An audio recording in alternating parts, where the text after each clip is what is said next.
வெற்றி மாலை போட்டான் ஐயா கெட்டிக்கார ராசா, முத்து போல கண்டான் அங்கே மொட்டு போல ரோசா.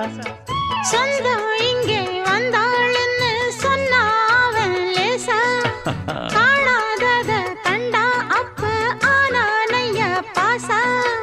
என்னாச்சு இந்த மனம் பொன்னாச்சு, அடைய போதோ ரெண்டு மட்டும் ஒண்ணாச்சு.